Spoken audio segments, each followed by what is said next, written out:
Hello and welcome to another video. This is the second episode of the story, where Naruto's journey through life after his battle at the Valley of the End reveals what it truly means to be strong in a world filled with shinobi, conspiracy, and the concepts of good and evil. Please support us by liking and subscribing. Let's just get started. Hinata and Sakura slowly walked back to the training ground. They had went into town to grab a bite to eat because, frankly, they were starving. The others had followed suit, but they had all ended up at different restaurants. Now, they trickled back to the training ground, sometimes having to duck as green-black blurs whizzed over their heads, accompanied by a sonic boom or two. Naruto-kun and Lee are amazing, Hinata exclaimed as they crashed through the trees above their heads yet again. I see now why Niji and Ai-sen was so adamant about me not fighting Lee. I'm good at taijutsu, and my techniques are as good as Niji's, but they're so fast. Sakura could only nod dumbly as Hinata waxed eloquent about Naruto's ability. She half listened, half wondered just where she stood concerning the blonde's affections. I hope it's not too late, she wondered.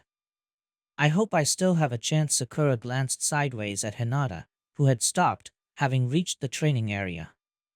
Her mouth hung open, and Sakura's did the same when she realized what she was looking at. The training area was more like the surface of the moon, now. Craters pockmarked the area, as if a western war had taken place there. Shino, Shikamaru, and Ino had also just arrived, displaying similar reactions. Tsunade was the last to return from her lunch break, and was followed by almost every ninja in the village who had seen her in the streets of Konoha and wanted to know just what the hell was going on. She smiled as they laid eyes on the carnage and destruction. One of them spoke up, but Hokage-sama, who is fighting? His answer came in the form of an earthquake as Naruto slammed into the ground, presumably having just been caught in Lee's secondary lotus. Lee landed nimbly a few meters away, albeit panting heavily. He assumed the Gukken stance as Naruto climbed out of the hole to stand firm facing Lee. Lee threw back his head and laughed. Naruto-san, I have never had more fun fighting anyone. Not many can take a lotus and come back for more, but you have taken 4. Gasps accompanied Naruto's response. Honestly, Lee, the same goes for me. Your endurance is incredible. I was sure I snapped at least all of your bones with that one combo, but you just shrugged it off. He was grinning wildly, both were panting heavily. You would too, after a 3-hour spar. Naruto looked up and saw that the clouds were streaked with red and purple. Focusing on Lee, he said, Lee, normally I'd say let's call it quits, because you shouldn't spar in the dark, someone could get hurt. Lee nodded, but smiled when he saw Naruto prepare to charge. But I can't give up now. Let us end this. Naruto blinked away, but this time when they met in the center, they did not instantly warp away at top speed. What proved to be their last skirmish lasted all of 10 seconds, but to Kakashi's new Manjikyu Sharingan, it was as 10 minutes. He watched as Naruto's fist was deflected by Lee's backhand, which became a fist headed for Naruto's chin. He watched as Naruto's head fluidly moved to the side as he placed his hand on the ground to gain leverage for a massive kick. He watched them move like water in a tempest, furious and powerful, yet with a calm deliberateness that chilled his bones. He briefly wondered that Naruto could probably defeat him, if he really tried. Kakashi and the rest of the spectators watched as after 10 seconds of blurry action, Lee flew backwards. He stopped his momentum with his feet, and then reversed direction as he shot back towards Naruto. Naruto smiled as Lee came on. He remembered Jiraiya's words as he practiced his assassination techniques. Do not disregard simple moves. They work. As Lee came, he feinted a block, then sidestepped swiftly, brining his arm straight out in Lee's path, charging it with demonic chakra. Lee never saw it coming. Naruto's clothesline, combined with his high speed, sent him windmilling in midair until his head halted his motion by slamming into the ground. As Lee's body came to rest, Tsunade, Sakura, Hinata, and Madogai came out from the crowd. Lee smiled up at his lifelong mentor. Though I lost, Gai-sensei, How was I? Guy smiled. You were marvelous, Lee. Once again, I am amazed at the fire of youth that burns within you. Naruto watched amused as Lee nodded, satisfied, and promptly lost consciousness.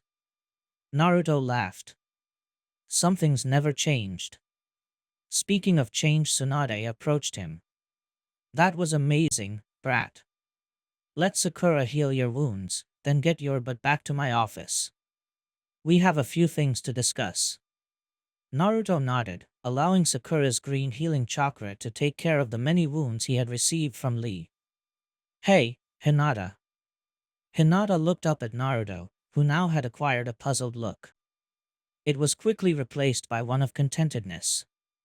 Hinata, would you come with me to Obachan's office? I want to talk to you about some things, Naruto trailed off. Hinata nodded, smiling. Of course, Naruto-kun. You were amazing, by the way. Naruto matched her grin. Thanks, Hinata-chan. And thank you, Sakura-chan, for healing me. I feel great. Did Obachan teach you this? Sakura grinned. Naruto, you are the only one I know who gets away with calling Tsunade Shursho that. Yes, I was Tsunade-sama's apprentice for the past few years. I learned a bit more than just medicine, though. She flexed a muscle experimentally, then slammed a fist into the tree next to them, obliterating it. Naruto paled. Note to self, don't piss off Sakura-chan ever again. Well, I'd best be going. Bye, Sakura-chan. Naruto exclaimed nervously, pulling Hinata with him edgily. Sakura smiled sadly, and turned around to go home. As she walked, her sad smile became a look of pure determination. No. I won't lose you, Naruto. Not like I lost Sasuke. Not again. Hinata looked down as she walked beside Naruto, who had yet to talk about anything at all. Tell him, you baka. You've got to tell him now, or else he'll forget.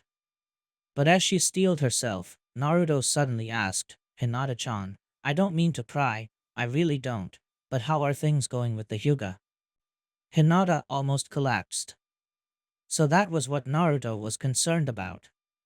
She remembered what Niji had told her from the third Chunin exam. And he said, if you think it's so pointless, don't do anything. When I become Hokage, I'll change the Hyuga for you. Niji finished, eyes staring at a bird which flew lazily about overhead. Hinata smiled. You really changed Niji, Naruto-kun. After his defeat, my father went to him. My father told Niji the secret of his father's death, and it changed both of them.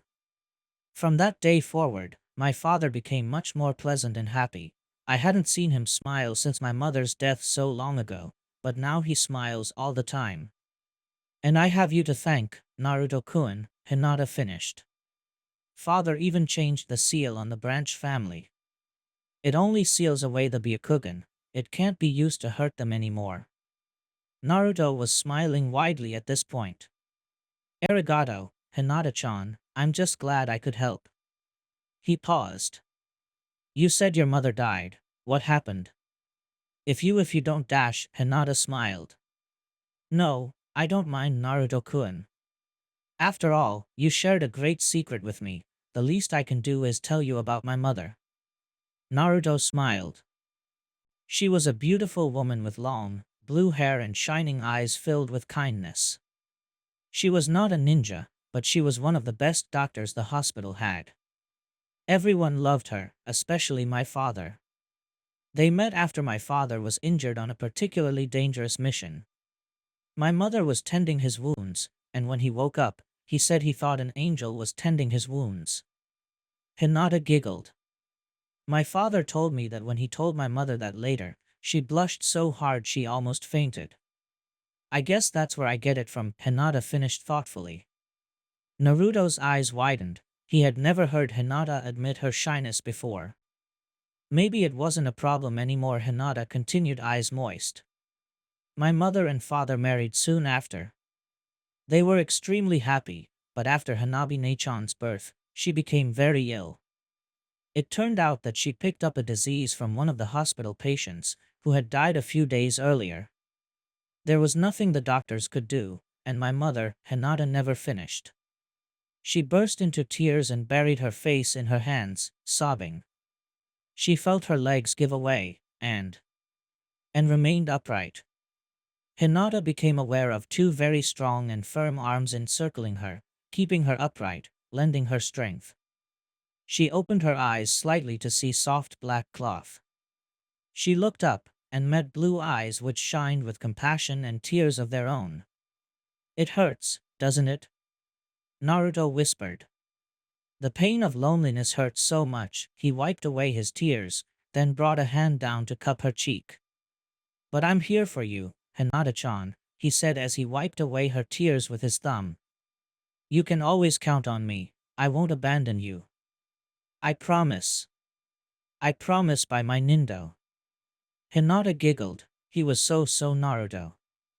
"And your Nindo is to never go back on your word, nay?" "That's my Nindo too." Naruto's eyes widened. It is?" Hinata nodded, smiling. "Arigato, Naruto-kun. I feel better than ever before, as if a great weight had been lifted off my chest." She pulled away reluctantly.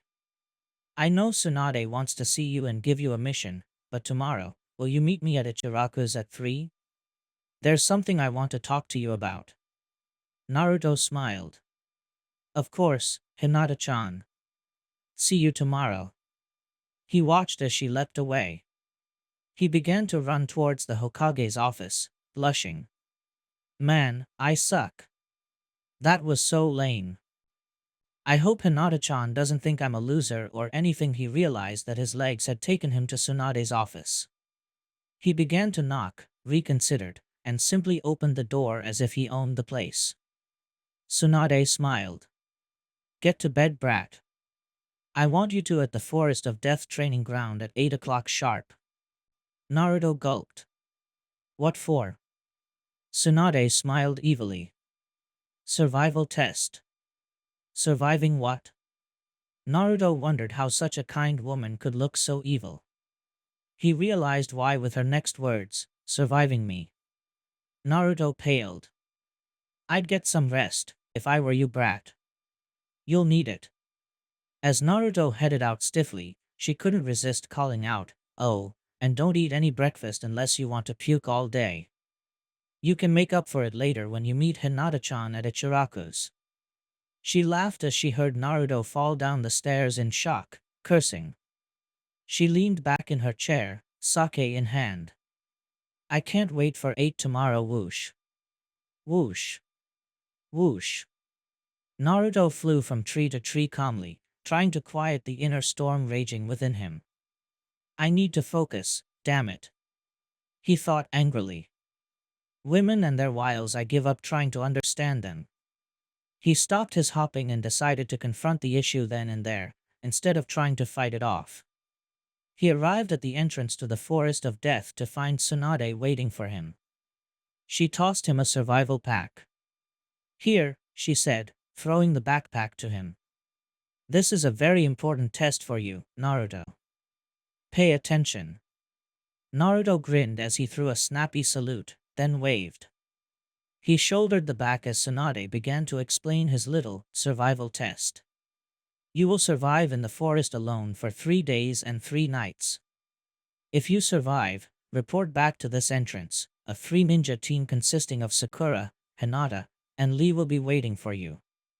You will then lead this team into the forest and survive for 1 more day and night. On the 5th day, I will enter the forest and hunt you down. If you survive, whether through confrontation or hiding," Tsunade grinned, "you will be promoted to Jounin." Naruto's jaw dropped. He asked, "But isn't there some sort of exam for becoming a Jounin, just like the Chunin exams?" Tsunade waggled her finger.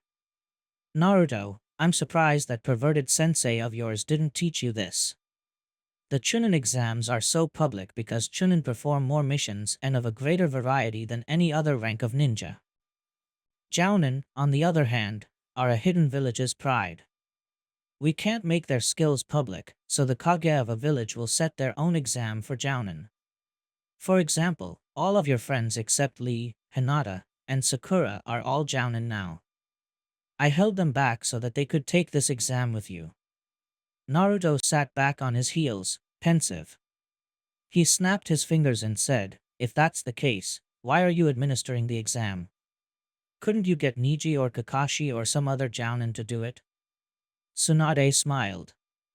Of course, this test also has another purpose, one more important than the Jounin aspect. Once again, you'll find out if you survive. She stepped aside and motioned Naruto into the forest. Curious, he began to walk in but was stopped by Sakura. When did she get here? He had wondered. She had smiled at him, then hugged him firmly. You better come out of this alive, Naruto, she had said. Don't worry about it, Sakura-chan, he exclaimed. Besides, after 3 days, I'll have you to look after me. She punched his arm. Baka. Now get going, she said, smiling. Naruto had leapt into the forest without further delay. Now, he had realized that in a few minutes he would arrive once again at the entrance to the Forest of Death to rendezvous with his team. He had realized that that team would include Sakura and Hinata. I wonder how their teamwork is. He mused aloud. Here I am, in the middle of the forest, about to be given a team of Jounin-level ninja, and I don't have any idea how well we all work together. He entertained the idea of staging a bell test in the middle of the forest, then laughed out loud at the idea of 3 academy graduates attempting to take 2 bells from him while surviving the forest. Hey, that's not a bad idea, he shouted. Hey, Kyubi chuckled. More like me every day. Naruto ignored the demon lord's comment and finished his trek to his entrance gate. There waiting for him were Sakura, Hinata, and Lee. He landed in front of them, and wordlessly motioned for them to follow. He watched relieved as they fell into a diamond formation with him as he leapt away. He led them back to the cave he had made in the base of a tree's roots. They filed in, and Naruto sat down, back against the trunk of the massive tree. Welcome to my humble abode. Come on in, pull up a chair, Naruto said sarcastically. Lee laughed, while Sakura glared at the blonde troublemaker. Naruto, please. We have to get through the day and night together alive, so let's try and be a little more civil, Hinata stared at Sakura. How dare she? He was just making a joke. She fumed silently. Naruto laughed. Ah, stuff it, Sakura-chan. Sit down, I want to discuss how we're gonna take down Tsunade-bachan. Hinata and Sakura gasped, but Lee laughed yet again. Ah, Naruto, only you would have the sheer guts to say that about our esteemed Hokage. Naruto laughed as well. I fought her, won this necklace from her, he pulled out the glittering jade pendant, and also gotten 2 butt weapons in the process. Now I'm ready to return the favor, but we won't be able to do that without teamwork. Sakura stared at her old teammate. This is Naruto. But he's so smart. And mature. And hot. She shook off her last thought and refocused. That's a good idea, Naruto, Hinata chimed in, but what should we do? Naruto grinned. We're going to force her into a battle in an area I scouted out on my second day here. It's about half a kilometer from this cave. You guys want to hear my plan? They nodded, so he continued. Lee, you will be waiting at the camp when Tsunade finds it. If you remember, I didn't have any of you cover our trail as we went to my cave. Bachan will find it, and when she does, Lee, you will engage her briefly. She's our Hokage for a reason, Lee. Naruto warned. So don't try anything major, or she'll wipe you out. I don't think even I could take her one-on-one. Lee went pale, but Naruto reassured him. Your only task at that point is to lead her to site that we'll go to together today. Once you do, you'll engage her in battle. At that point, Hinata-chan will join you. She has some interesting mid-range techniques, and will complement your fighting style well. Hinata beamed as Naruto smiled at her. Sakura-chan and I will be in the trees surrounding the battlefield. When you all feel my chakra flare, jump away from Tsunade. Sakura will then begin throwing as many explosive tagged kunai as she can, in a random pattern.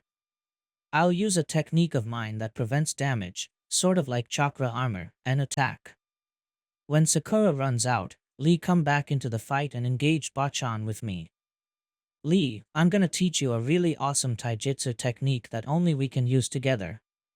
Lee flashed a shiny grin. Excellent, Naruto-kun. Naruto grinned, and Hinata swore she saw a glint of red. At this point, Hinata, you make as many water clones as you can while keeping enough chakra in reserve to join the fight with them. Sakura will be waiting in the trees when Hinata comes in. Sakura, I need you to ambush the old hag when she tries to escape. Naruto sat back and waited for the others to add better stuff to the plan, but Hinata simply said, Naruto-kun, that plan is amazing. Naruto blushed. Really? I didn't think it was all that great. Nonsense, shouted Lee. Truly Naruto has become strong. Sakura could only smile helplessly. Naruto spent the rest of the day showing them where the battle would take place, a circular clearing with trees enclosing the area. After that, they broke down the camp, making it look like someone had just left. They then settled down to sleep, and to wait. Tsunade leapt from tree to tree, headed for the smoke that presumably wafted upwards from a campfire. She felt a twinge of excitement run through her. I haven't been this excited about a fight since Naruto got me to beat up Orochimaru team. She thought amusedly. She landed in the middle of the camp. She ducked just in time as Lee flew over her head in a flying kick. He skidded to a stop in front of the Gondame, grinning. I have heard all the stories of your legendary strength, Hokage-sama. Lee's grin became a smirk. I believe none of them. Tsunade's amused expression vanished in a millisecond. She growled and dashed for Lee, who settled into the Guken stance. Her first punch slammed into Lee's guard with a sickening crunch, causing Lee to wince and back off. Kami-sama, the woman hits hard. No wonder Naruto-kun was adamant about not confronting her alone. Lee began to dodge the legendary sucker's blows, then after causing her to jump away with a quick flurry of kicks, he leapt into the trees. He watched relieved as Tsunade followed him up to continue the skirmish. That was the trickiest part of their mission, Naruto had warned, getting Tsunade to follow Lee. Lee jumped down to the clearing, alarmed that Tsunade had forced him back that far already. He landed gracefully and assumed the Guken stance as Tsunade charged in, right hand trailing behind her. She never saw Hinata drop from the branches above. With one swipe of her chakra beam she knocked Tsunade's chakra-charged hand out of its path towards Lee, who smiled as he spun, delivering a vicious kick to the esteemed Hokage's head. She took it without flinching, turning the blow into an opportunity to cartwheel away. She came out of the flip spinning, and molded chakra to her feet. She launched herself at Lee and Hinata, who barely escaped the spinning kick Tsunade delivered. Tsunade spun on her toe and dropped her heel onto Hinata's arm. Hinata yelped as she was nicked by the blow, slightly fracturing the arm. As the fight continued, Sakura watched in alarm as Hinata began to falter, and nudged Naruto. But he was already standing, flaring his chakra to its fullest extent. Without even looking, Hinata jumped out of the clearing and headed for Sakura to be healed, while Lee simply vanished in a burst of speed. Tsunade had 2 seconds before the first explosion went off. She spent the first realizing what was about to happen, and the second planning what to do about it. Then the exploding paper bombs began to crash around her, and she decided that to hell with planning and to just come out of this alive. What the hell? She thought as she dodged the explosions. I guess they think I'll be okay because I'm the Hokage. Well, explosions hurt, damn it. Her thoughts were cut short as she caught sight of a red blob hurtling towards her. She cursed as she realized Naruto was making his entrance. She should have expected it after that massive chakra flare. She dodged to the side as a chakra claw hurtled past her to crash into a tree, splintering it, but had to immediately return to being directly in front of Naruto due to a well-placed exploding kunai by Sakura. Despite the situation, she felt a twinge of pride. Then she felt a twinge of pain as Naruto appeared behind her, punching her shoulder. She spun away but managed to block the next few blows. Naruto growled as one of her counterattacks collided with his face and began to grow his chakra tails. As if on cue, Lee fell instead of a kunai. Tsunade watched as Lee and Naruto linked arms, then started as Naruto's demonic chakra melded with Lee. On Lee's free hand, a tail engulfed his arm, extending out about 4 feet into a giant blade-like appendage. The same thing happened to Naruto's arm. Demonic Taijutsu, Dance of the Lotus. They yelled in unison. They began to spin around in a circle, simultaneously running towards Tsunade, who could only marvel at the control they needed to perform such a move. And the teamwork. Then she paled as the blades they each wielded began scything towards her. She prepared to block, but almost stumbled when they separated, each one now having 2 chakra blades.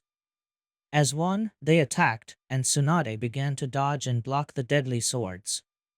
Naruto had hoped they wouldn't need Hinata's water clones at this point, but realized after a few minutes that, despite the power and skill Lee and he were using, it wasn't enough to get past the Hokage's guard.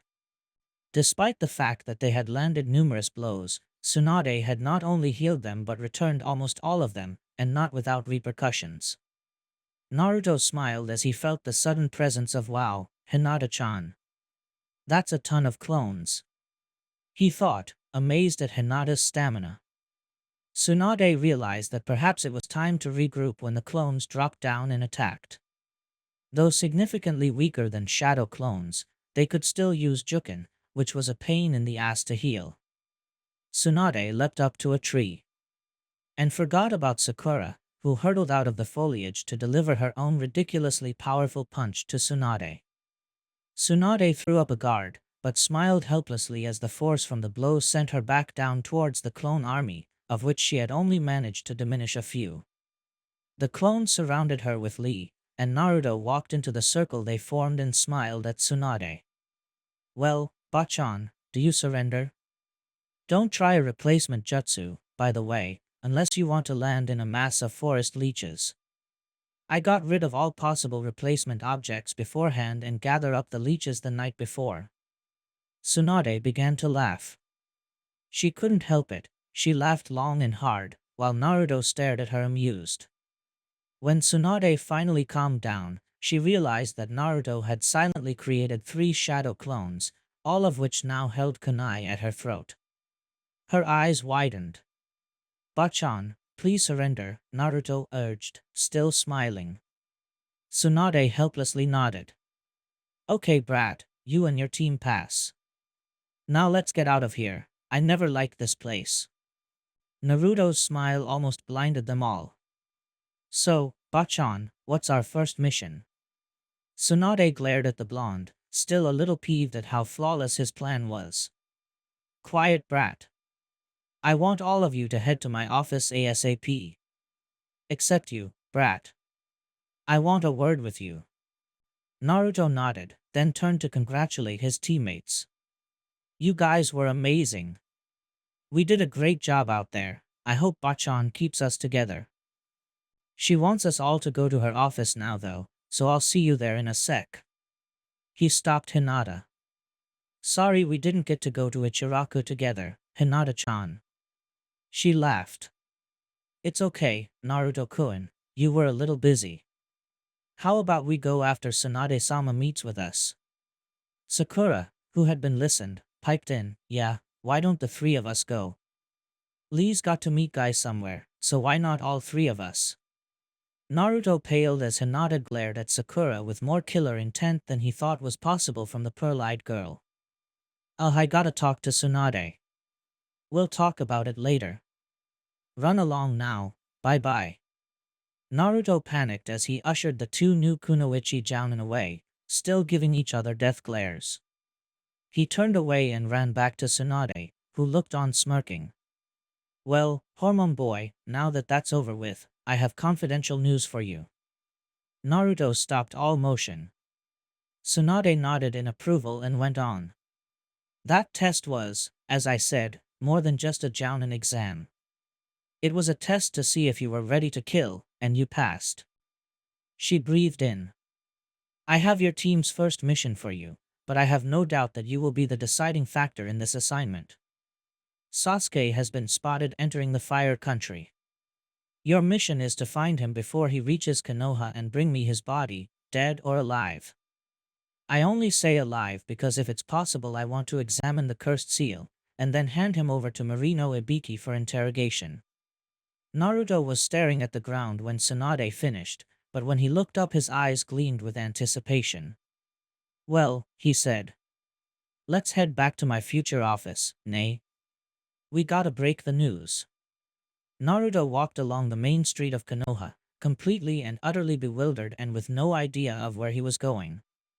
After he and Tsunade had briefed Hinata and Sakura, and after a few more not-so-discreet glares from the kunoichi, Tsunade had whipped out from seemingly nowhere Naruto's ornate box. He had yelped, having completely forgotten it in the chaos that had followed. Tsunade then handed him a set of keys on a single ring. Naruto had stared at the keys, dumbfounded. You got keys made for my apartment? Thanks, Bachan. Tsunade glared. No, Naruto, these are the keys to your new house, left to you by the Hokage. Naruto frowned.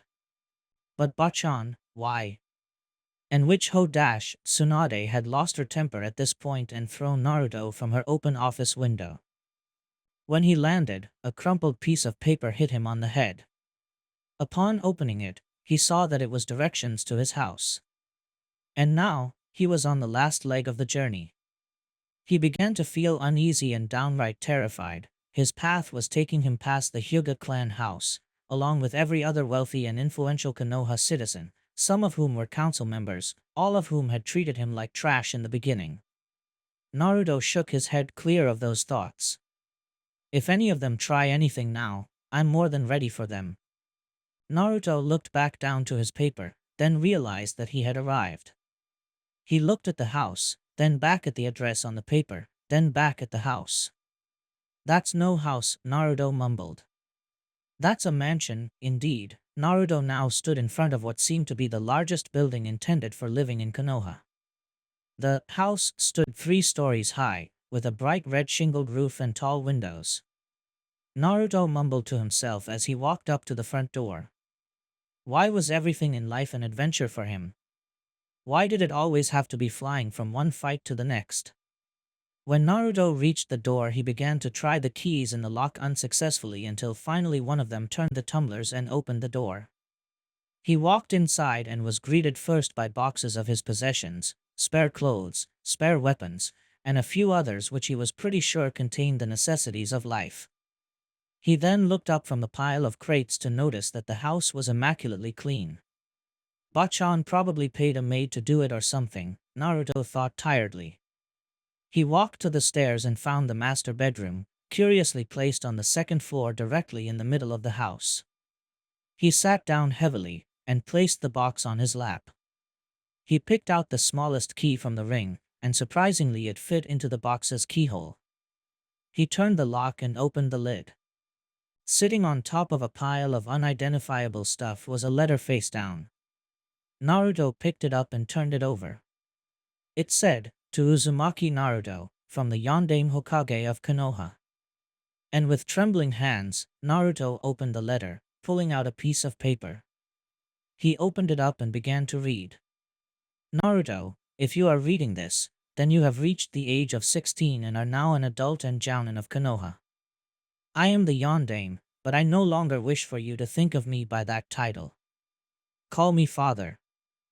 My name is Uzumaki Arashir, Hokage of Konoha, and I am so sorry.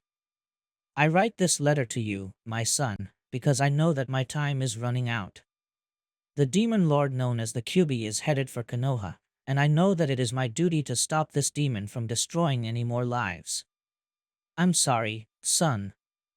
I know this will be a lot to handle for you, having never known your parents all your life. I know that despite how much of a hero you truly are, those who recognize that in you will be few.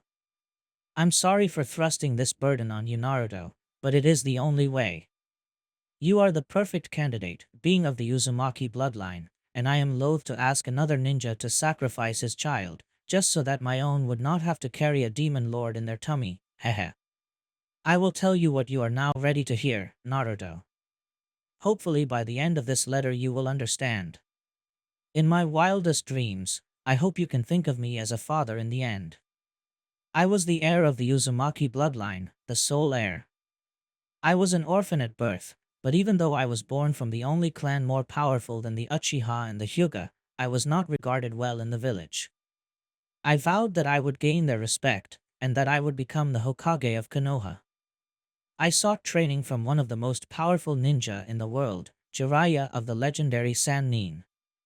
I know him now as Ero Sennin. If you've ever met him, you do too. Eventually I gained the respect of the village, and soon the attention of the Sandaime was on me. The old man, well, he's old now, asked me if I would die for my village. I immediately answered yes, because I loved Konoha more than anything else in my life. The old man grinned and said, "Well, my boy, how would you like to be the Hokage?" I laughed, but when I stopped he was waiting expectantly, as if for an answer. I nodded my head, and from then on I was the Yondaime Hokage of Konoha.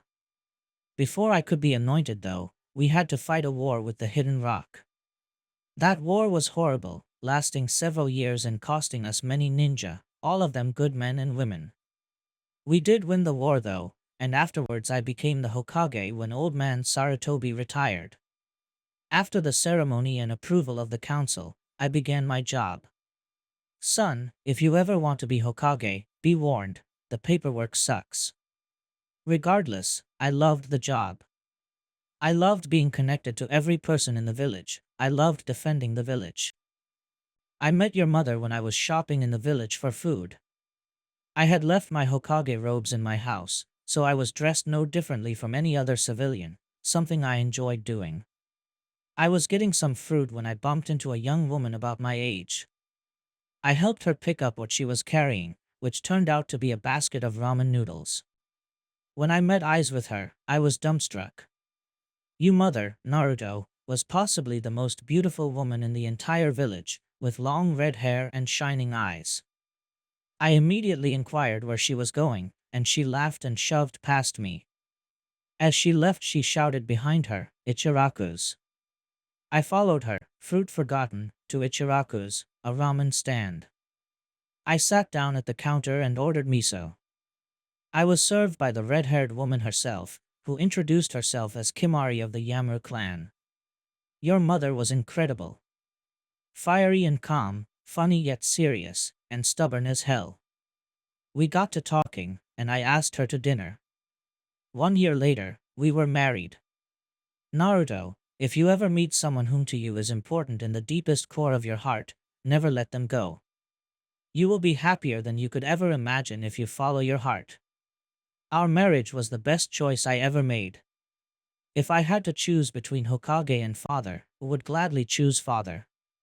Now, as I write this and put together this inheritance for you, it is a year after I married Kimari. You were born just yesterday, just before we received word from the grass village that the Kyubi was coming. Kimari, a powerful kunoichi in her own right, has agreed that this is for the best. When the Kyubi attacks, I will confront it atop the boss of the toads, Gamabunta. Kimari will be on the ground. I will perform the Shiki-Fuin sealing technique, and then Kimari will use a seal she just invented to force the Kyubi's spirit into you, Naruto. Kimari will then use another invented technique to take the place of the Kyubi's soul inside the demon's body, completing the requirements the god of death laid down when the technique was created. Now, there are some interesting things in this box, so be careful. Inside the box you now hold are 3 scrolls, 1 3-pronged kunai, and 2 locks of hair. The hair is from your mother and I, so that you may have proof of my tale. The 3-pronged kunai is an artifact from the war with the rock. It is now obsolete, but I thought you might like to have it. It used to be the essential part of my famous technique, the Hiraishin no Jutsu, Flying Thunder God. This technique earned me the nickname, the Yellow Flash. The 3 scrolls each contain my instructions on how to perform my 3 most powerful techniques. I'm sure you will master them in no time.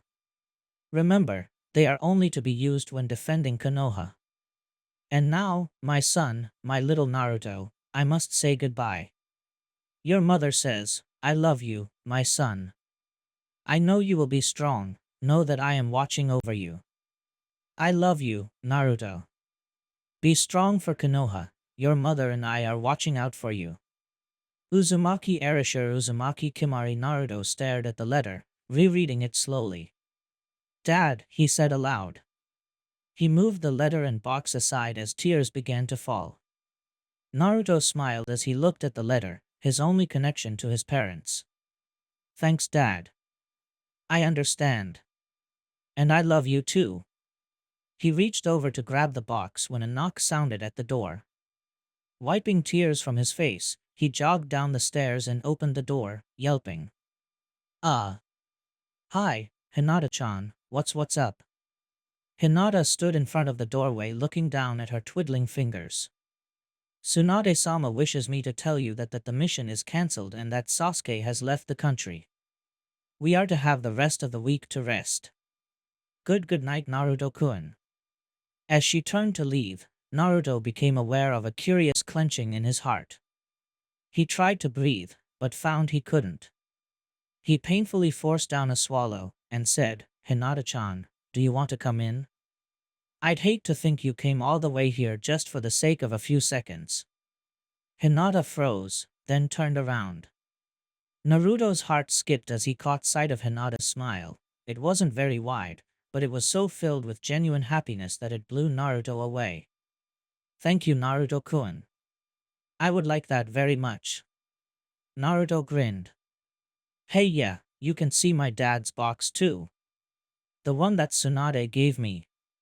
I'll meet you in the kitchen. Come on in.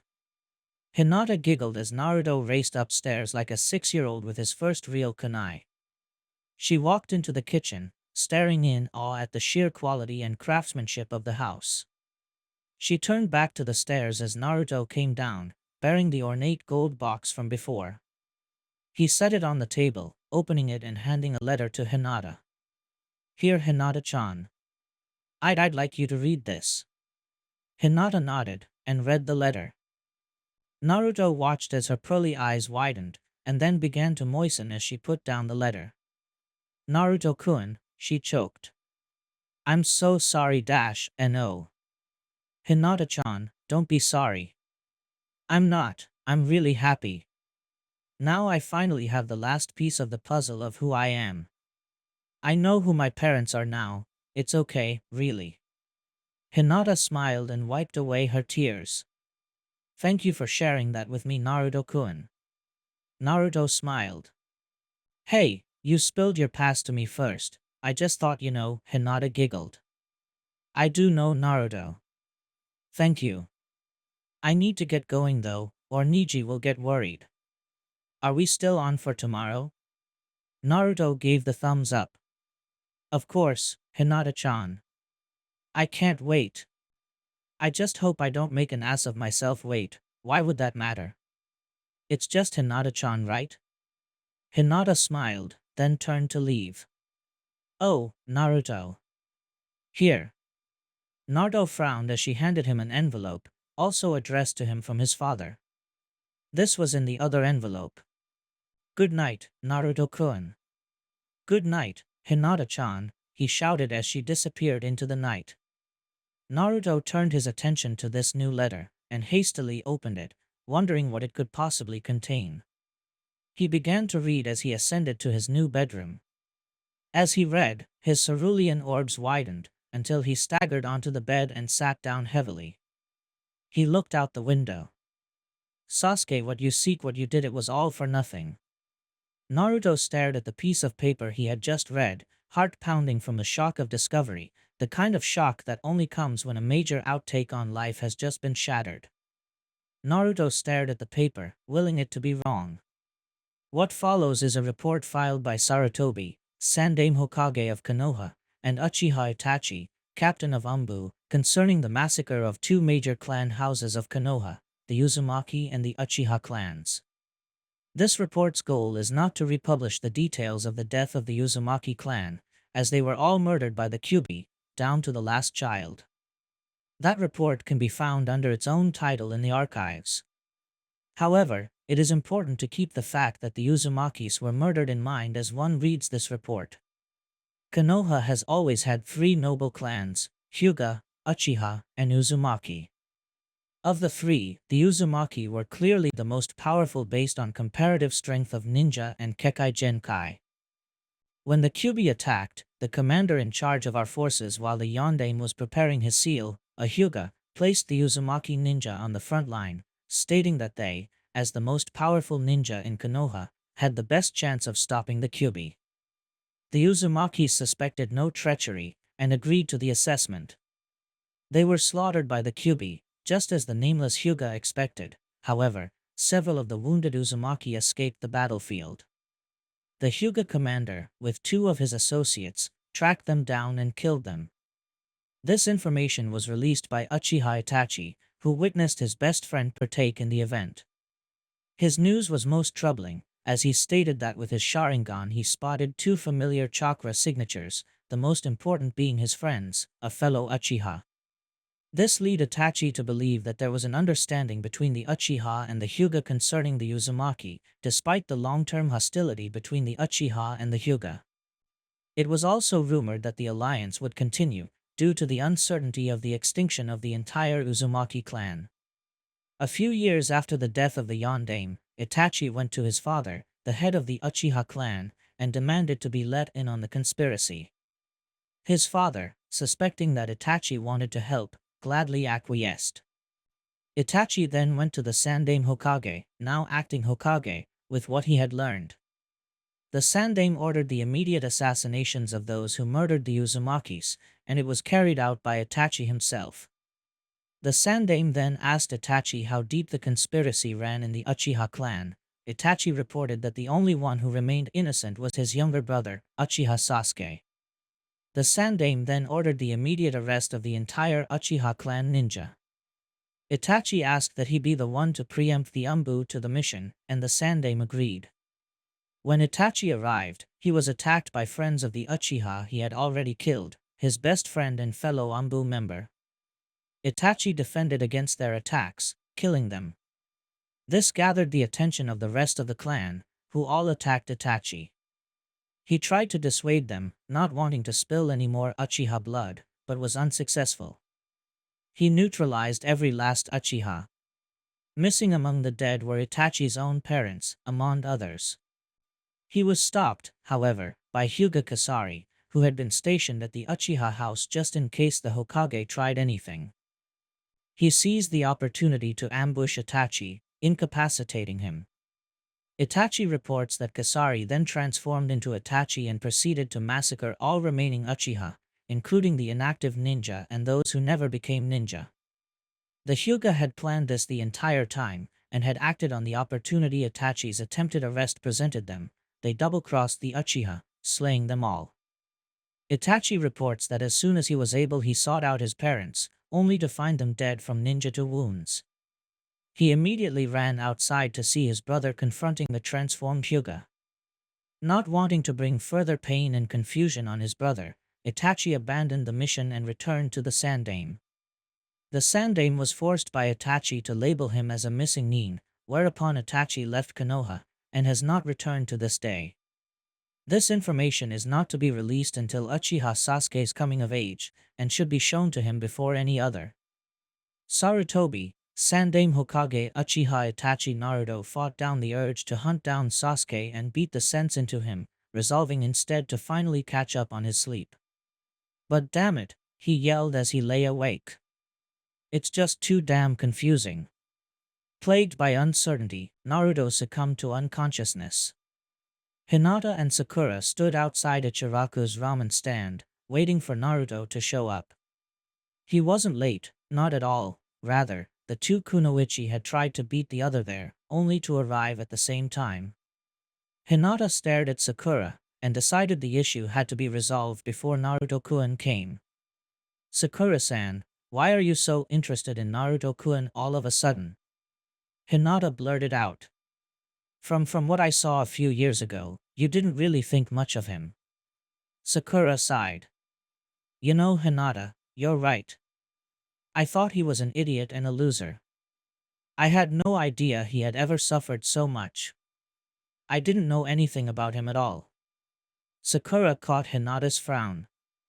And yes, I know I never gave him or myself a chance otherwise, really.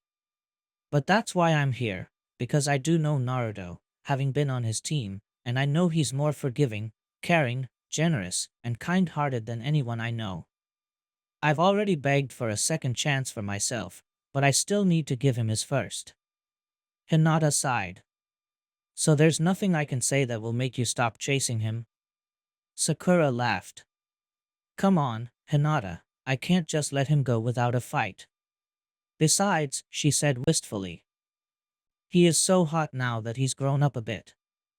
Hinata giggled despite herself, and gave in, laughing helplessly. Fine then, Sakura, but know this, my Nindo. I never give up, and I never take back my word. And I will get Naruto-kun. I've watched yet done nothing for too long, now, Hinata finished, staring down. When she looked up, her eyes were shining with determination. I know more about Naruto-kun than anyone. I won't lose. Sakura glared at Hinata, then laughed. Oh well. I'd hate to lose a friend over a guy. Still friends? Hinata nodded, and took Sakura's proffered hand. In other worlds, it was rumored that having a good firm handshake was a sign of one's confidence and strength. Men would often take this idea to the extreme, turning handshakes into hand-crushing contests, neither one willing to let go. When Naruto arrived at Ichiraku's, still mildly shocked over the revelations he experienced the previous night, he was greeted to the strangest sight. Hinata and Sakura were locked in a titanic struggle which had escalated into a mildly hazardous situation. Sakura seemed to be using her inhuman strength, while Naruto swore he sensed Hinata pushing chakra into Sakura's hands. Sweat dripped down their faces as they tried to crush, no, obliterate the other's hand. I can come back later if you want. Naruto offered tentatively. However, as each girl realized Naruto had arrived, they leapt apart, smiling widely at the blonde shinobi. Good morning, Naruto-kun, they said in unison. They glared at each other for a moment, then Sakura reached out and grabbed Naruto's hand and pulled him into the ramen stand, followed closely by a steaming Hinata. Naruto, oblivious, happily seated himself at the counter and yelled out, Hey old man! Gimme 30 bowls of miso ramen. The grizzled ramen chef laughed. Coming right up, Arashi sa he stopped in mid-sentence, then bowed his head. I am, his daughter, patted him on the shoulder. I know, she mumbled. It sounded like him too. I don't think anyone heard, so I don't think the Hokage has to know about it this time. Naruto laughed helplessly. It's alright, old man. She essentially told me everything. Naruto grinned.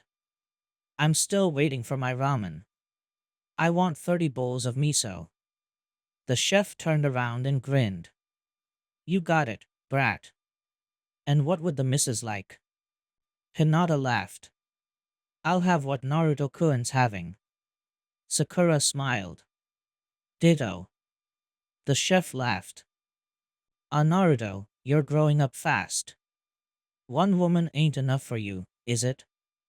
Naruto blushed fervently. No.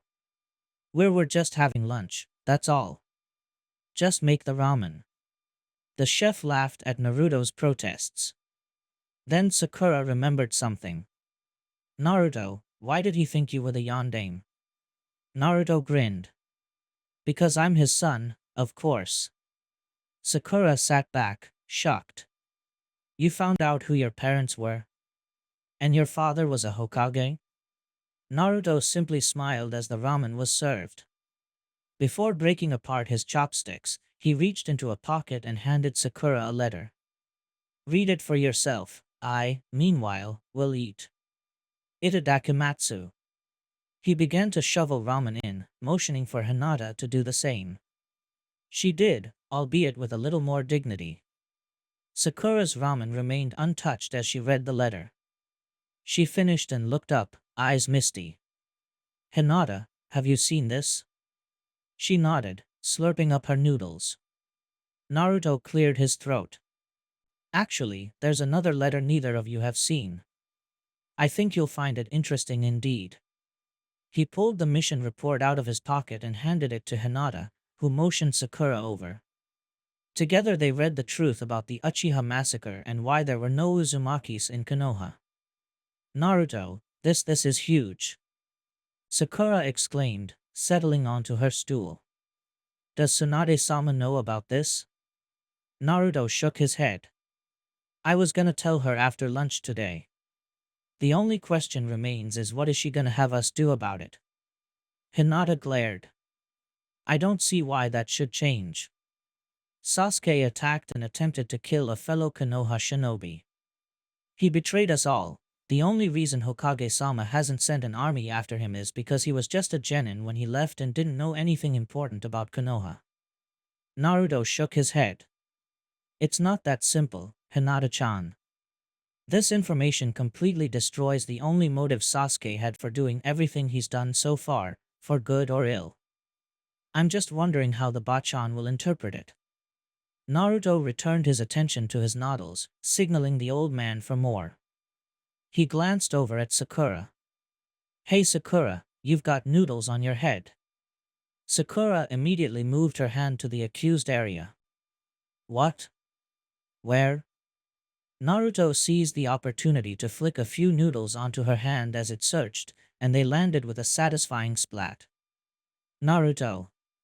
Sakura yelled, flinging the noodles back at a laughing Naruto. They spent the rest of the lunch chatting about Konoha, with every other question from Hinata and Sakura being about details of Naruto's training with Jiraiya.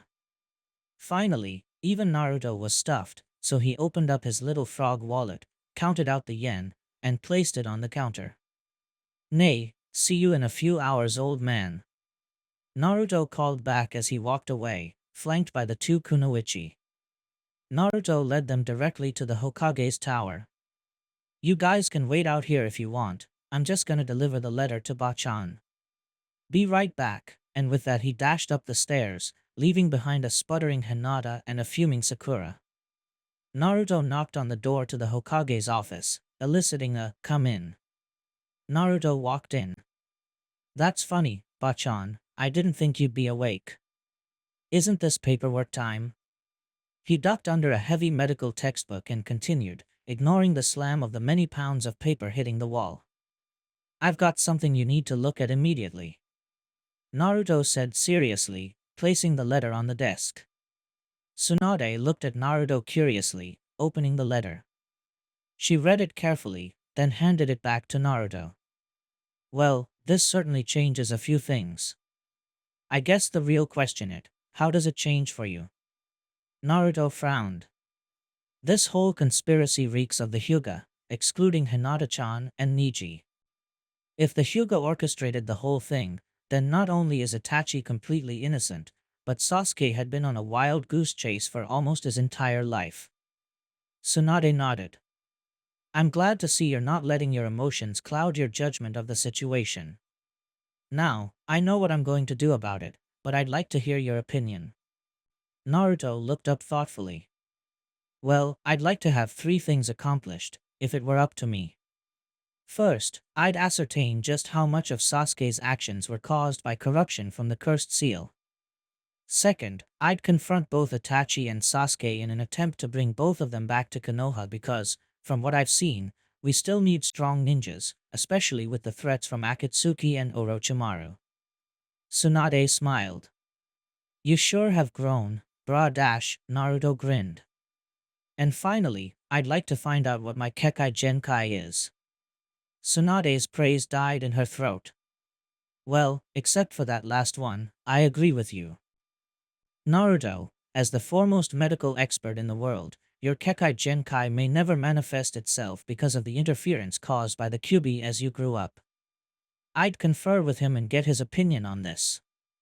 Naruto frowned, but perked up when Tsunade said, however, I've decided to give you an S-class mission. Your objective is to travel to the unofficial Sound Country. From there, locate Orochimaru and Sasuke. Avoid confrontation if at all possible, but you have official permission to fight and kill anyone you meet, including Orochimaru and Sasuke. However, Naruto stood at attention. Your number one priority on this mission is to isolate Sasuke and explain everything to him. Do it any way possible, and then come home with the results. Are we clear? Naruto nodded, grinning. Woohoo! My first S-class mission. Tsunade smiled despite the gravity of the situation. You leave in 1 week. This time is to be spent with your team perfecting your teamwork, as well as to relax. Return to my office 1 week from now. Dismissed. Tsunade waved her hand, returning to her paperwork. Naruto nodded once, then performed a quick seal and poofed away. Hinata and Sakura had spent the time Naruto was talking with Tsunade by glaring at each other and thinking up ways to get Naruto alone with themselves. Naruto chose to poof right between them. What the dash? Sakura exclaimed. Naruto, please don't do that. Naruto grinned sheepishly. Sorry, Sakura-chan. But we got a mission. Hinata smiled. Great. What is it and when do we leave? A search and retrieval mission beginning 1 week from now. Naruto explained. We'll be headed for Sound Country, but we have the week to work on teamwork and Naruto trailed off, then jumped. My new techniques. I have learned my new techniques. And you all have to too. We'll be so powerful. Naruto exclaimed, punching the air in front of him. Hinata laughed. Hey Naruto, would you like to have dinner with me tomorrow night?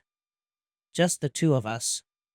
She blurted out, shocked at her own boldness, though her confidence was precisely what she had worked on for 3 years. Sakura's mouth dropped open, but she recovered magnificently, plan already forming. Sure, Hinata-chan. I'd love to. I mean, that'd be awesome. Naruto trailed off, blushing. Sakura chose this opportunity. Well, Naruto, will you have dinner with me 2 nights from now? Alone? She asked innocently, shooting a victory sign at Hinata. Sure, Sakura-chan. I should go now. I'm gonna check out those new techniques. Bye Sakura-chan, see you at 5 tomorrow, Hinata-chan. And he poofed away. Hinata glared at Sakura, who returned the favor. I won't lose. A poof of smoke echoed throughout the Uzumaki household. Naruto panted as he leaned against the door for support. As an afterthought he locked it, though he knew any ninja worth keeping out wouldn't even break his step as he walked through the door. Naruto grinned. Then again, most of the arrogant ninja in this village would think that no one would expect someone to come through a window. Why bother with the door? Naruto sighed. He was mentally avoiding the confrontation he knew was building within himself. 2 confrontations actually, Naruto groaned. Shut up, Bakakitsune. Not now. The demon lord remained silent, but Naruto was past caring. He was already thinking about Sasuke team. I don't get it. Naruto howled as he resisted the urge to punch something. He growled as he thought, this was a clan house. There's got to be something I can beat up. A few minutes later he was standing in a training room on the 1st floor, surrounded by wooden posts and dummies. Naruto selected a particularly tough-looking log and began to rip it a new one. Literally. What the hell happened to my murderous rage? Naruto wondered aloud as he pounded the post with heavy, deliberate jabs. Sasuke betrayed me. Wham! Sasuke betrayed the whole village of Konoha, the one I have sworn to protect. He betrayed Sakura, and he betrayed everyone. Wham wham thwack. So I still have to kill him, right? Boom! The log exploded, peppering Naruto with splinters. He watched amusedly as they were pushed out of his body by his healing chakra. Right? He questioned the empty air.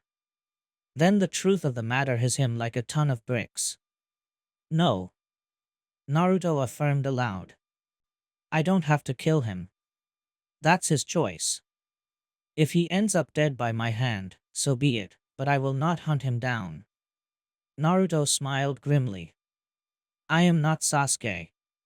Naruto sat down on the floor, not because he was tired, but because he needed to think, and standing was not conducive to thinking. I mean, no one really deserves death. What right do I have to take someone's life? That's not my job. We have a god for that sort of thing. But I do have to find Sasuke. Despite everything he's done, he deserves to know. After all, the letter was intended for him, though I can't imagine why he wasn't told the truth in the first place. Would have saved me a lot of trouble, that's for sure. Naruto finished, rubbing his left shoulder absent-mindedly. Then he stood up and selected another unfortunate log. As he prepared to kill it, the fight suddenly left him, and he slumped onto a nearby bench. His head in his hands, he let loose a groan. "Why me?" he yelled helplessly. This has to be the most ironic thing that's ever happened to me. Not only have I finally earned Sakura-chan's approval, but now I find out that Hinata-chan likes me. What the hell? He shouted. Then it hit him. It was not late at all. He could make it. Besides, it would give him an opportunity to do a little investigating into the cross-clan conspiracy. Yeah, it could work. It had to work. Niji. Naruto shouted. Knock knock knock slam, shit, Naruto mumbled. He ran through 7 hand seals in a blur, ending with snake. As he did so, he faded from existence. Thank you, Arrow Sennin, for teaching me your cloaking techniques. Naruto thought triumphantly. He ran downstairs, not making a sound, and was greeted to a strange sight, his door, knocked in, but still on its hinges. Puzzled, Naruto turned around, only to trip over something hard and firm. Shit! He chorused mentally as he descended. Only 3 people could have spotted me.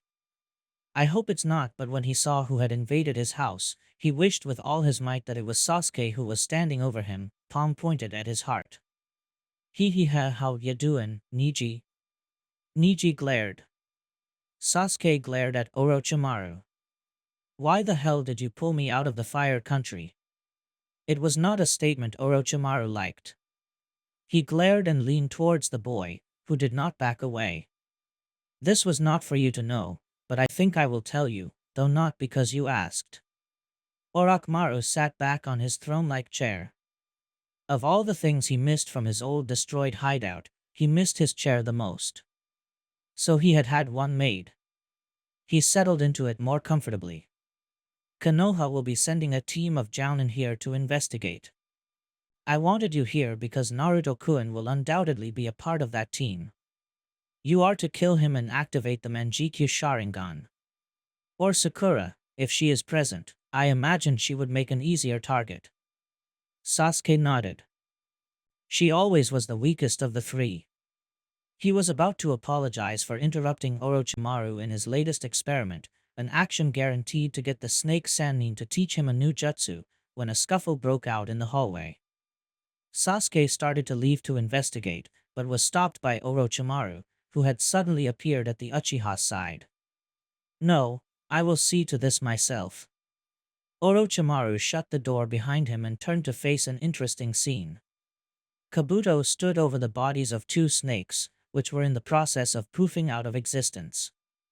He whipped around and bowed to Orochimaru. My apologies, Orochimaru-sama. The captured summons got a little unruly. I had to kill them. Orochimaru shrugged indifferently. It matters not, he purred. That experiment was a failure. How is Plan B faring? Kabuto smiled. Well, Orochimaru-sama. Do you think we'll need it? Orochimaru shook his head. No, But it never hurt to have one, did it? Kabuto laughed. Itachi stood before his mysterious commander, patiently awaiting his next command, even though they both knew what it would be. Itachi, take your partner Kisame into Fire Country.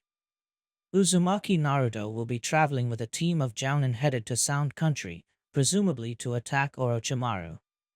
Give them this. Itachi caught the ring that was tossed at him. His eyes betrayed no emotion, though he said, "It is time." The man cloaked in darkness nodded his head. Yes. Guarantee the success of their mission, then carry out your plan. Itachi nodded, and turned to leave. If anyone had seen Itachi with his collar down at that moment, they would have wet themselves. He was smiling. It was the grin of a man who had seen far too much in his life, but it was there nonetheless. Itachi located Kisame within the halls of the structure easily. Come with me, we have a mission. Kisame grinned. Itachi wondered once again if he was half shark as he led the swordsman into the light of the above world. Naruto sweated as Neji leaned down next to him. With a single jerk he yanked Naruto into a standing position, ignoring the blonde's yelp. What do you intend to do to my cousin? Neji asked bluntly and expectantly. Naruto glared. And what is that supposed to mean? Neji matched his glare. Hinata Muto just returned home. She asked her father if she could be home late tomorrow night. When my father asked, she said that she was going on a date.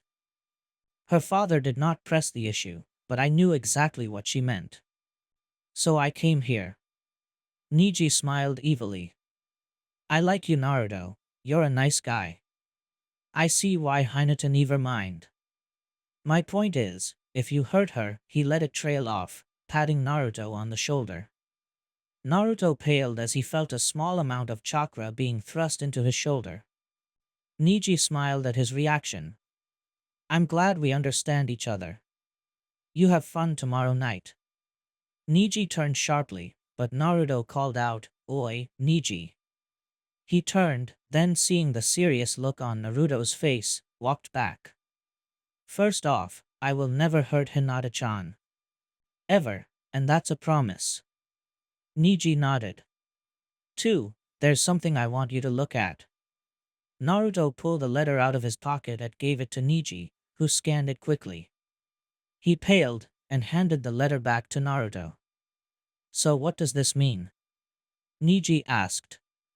Naruto shrugged. I'm not sure. I just wanted you to know, keep your eyes peeled. Who knows what could be happening behind the scenes? Neji nodded. Thank you for showing me this. Does Hinata know? At Naruto's nod, Neji turned to leave. I will see you later then, Naruto. Naruto watched until he left, then walked back upstairs to his bedroom. He touched his father's box gently, then picked it up and carried it downstairs, grabbing a blanket as he did so. He placed the box on the kitchen counter and found a couch in a room that looked like it was used for relaxation. He pulled the blanket over him and fell asleep almost instantly. For now that he knew, it just didn't feel right to be sleeping in his father's bed. As he was washing his face the next morning, he found that it was impossible to keep his new long hair out of his face for longer than 2 seconds. How the hell did Dad ever manage it? He whined, then sobered as he realized he would never get to ask him. On an impulse, he pulled it back as if to tie it in a ponytail. Damn, he whistled. Why didn't I think of this sooner? No more hair troubles. Naruto crowed. He ripped open a random cabinet, searching for something small and elastic. When he left his house for morning training, Naruto cut quite the path through the crowd of Konoha. Possessed of a leaner face which brought his whisker marks to greater prominence, he was quite the looker. High cheekbones, dark blue eyes, and long blonde hair. 2 locks came down on either side of his face, almost in the fashion of the Yamanaka, but less jaunty. He wore a pair of black pants, supplies pouch at his hip and 2 kunai holsters, one on each leg. For a top he chose a dark blue shirt and a jacket of the same color, both of which covered his custom-made ninja armor. Gone was the orange of youth, though Naruto still wished he could wear it. As he threaded his way to the training areas, he couldn't help but wonder at the people staring at him, not with hatred, but with smiles and sometimes admiration. He stopped at a small weapons shop, one which he remembered had refused to sell to him. He walked inside, expecting to be thrown out as usual, but was instead greeted by, "Good morning, Naruto. What may I help you with today?" Naruto, though shocked, recovered quickly. "Could you please tell me why no one's been mean to me yet? And why the hell haven't you thrown me out?" The man behind the weapons counter saddened. "Come here, boy. There's something we need to talk about." Puzzled, Naruto weaved his way through the racks of weapons and stopped at the counter. The man pulled forth a set of kunai, eliciting a "wow" from Naruto. These kunai are made with reinforced stainless steel. They will never break and, thanks to a little jutsu I developed, they will never dull. They are yours, free of charge, in an effort to make up for how I've treated you. Naruto stood rigid, shocked. But why? I mean, I know you all know that Kyubi no longer possesses a corporeal form, but why? How come everyone's normal? Forget that, they're acting like I'm the son of a Hokage or something. Naruto trailed off. Hey, wait a minute. You all knew the yondaime. Why the hell didn't you recognize me sooner? And dash, Naruto. The man shouted. Naruto fell silent. You still don't know the whole story. We were told by everyone that Kazama Erasure had given his life in the defense of the village. He had had his name changed after the war with Rock to protect his family from any vengeance seekers.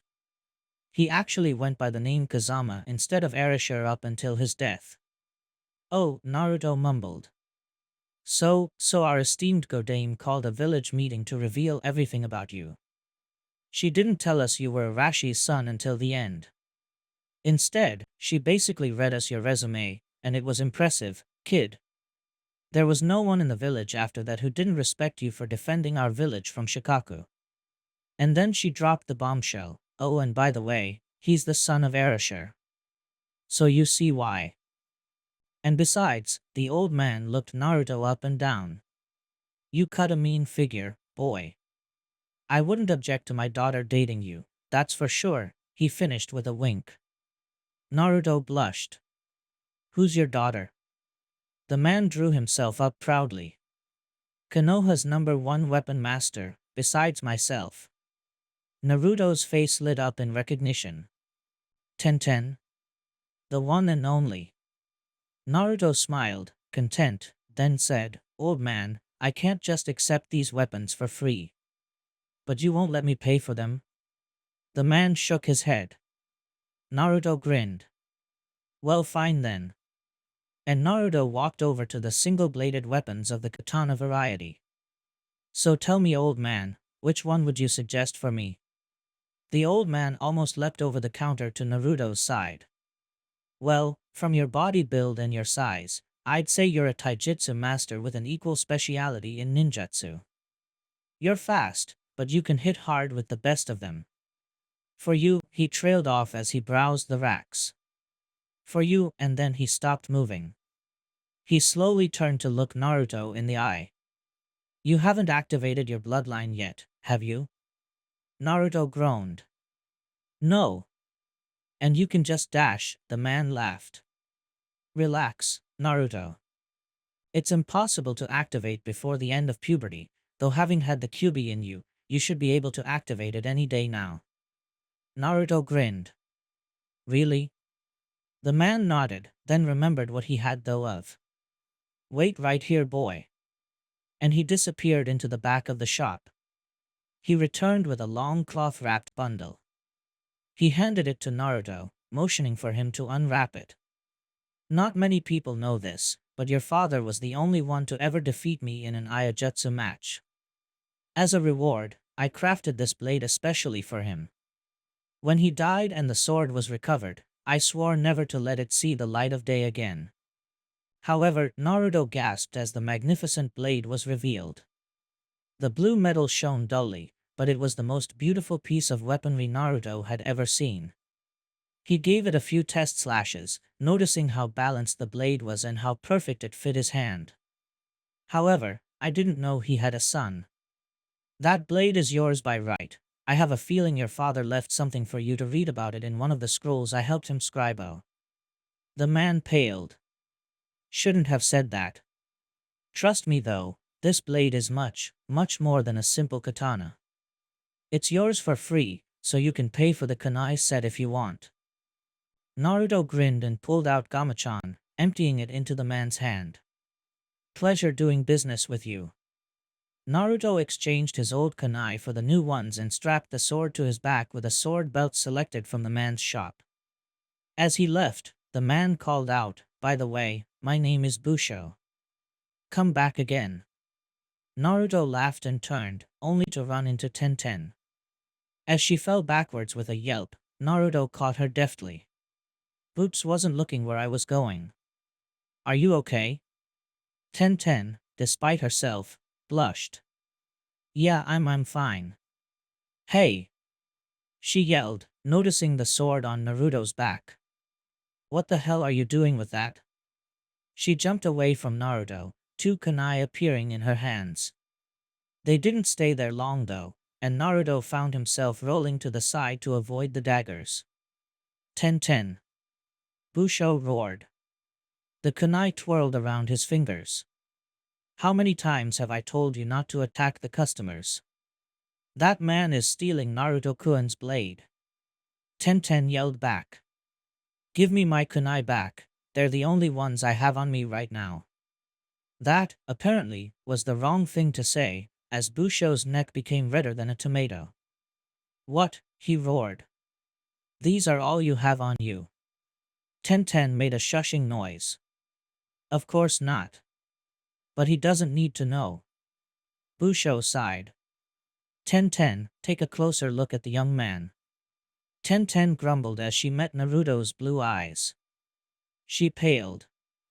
"Oh Kami-sama, I'm so sorry Naruto-kun." She blushed. Busho laughed. "Why don't you make it up to him, honey?